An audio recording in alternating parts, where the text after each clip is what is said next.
শুষ্ক মৌসুমে শেরপুরের নকলা ও নালিতাবাড়িতে কৃষকদের সেচ সুবিধায় নির্মাণ করা হয় সৌরচালিত পাতকুয়া বা ডাগ ওয়েল প্রকল্প।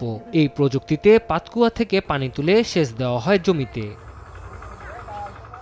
১১৮ ফুট গভীর পাতকুয়া থেকে পানি তুলতে বসানো হয়েছিল ৩০০০ ওয়াটার ক্ষমতা বিশেষ সোলার প্যানেল। প্রতিটি পাতকুয়া থেকে ৪১ জন কৃষক শুষ্ক মৌসুমে বিনা খরচে সবজি ও ধান খেতে সেচ সুবিধা পেত।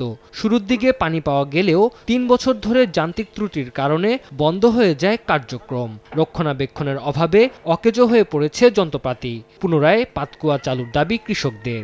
পানির সেচ আমরা বিনা টাকায় পাইছি, কিন্তু এখন এটা অকেজো হয়ে পড়ে আছে, তাই এখন আর আমরা এটা পাচ্ছি না। সরকারি অর্থায়নরা যা করছে, অর্থ যে ব্যয় করছে, এটা মূলত ক্ষতি হয়েছে।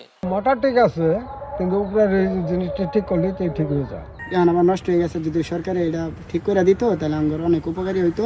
বিএডিসির ক্ষুদ্র সেচ বিভাগের সহকারী প্রকৌশলী দায় এড়িয়ে গেলেও কৃষি কর্মকর্তারা বলছেন পাতকুয়াগুলো সংস্কার করা হলে লাভবান হবেন কৃষকরা। এগুলো যদি বর্তমানে মেনটেন করে আবার সঠিকভাবে পরিকল্পনা করা যায়, তাহলে এই পাতকুয়ার মাধ্যমে আমরা পরিবেশ বান্ধব উপায়ে সেচ কার্য পরিচালনা করতে পারবো। এর ফলে ভূগর্ভস্থ পানির উপরে চাপ হ্রাস পাবে এবং আমাদের কৃষকরা স্বল্প মূল্যে সেচ প্রদান করতে পারবে। 2016-17 থেকে 2018-19 অর্থ বছরে কাবিখা প্রকল্পের আওতায় বিএডিসির ক্ষুদ্র সেচ প্রকল্পের তত্ত্বাবধানে 23টি সৌরচালিত পাতকুয়া নির্মাণে ব্যয় হয় 2 কোটি 26 লাখ টাকা।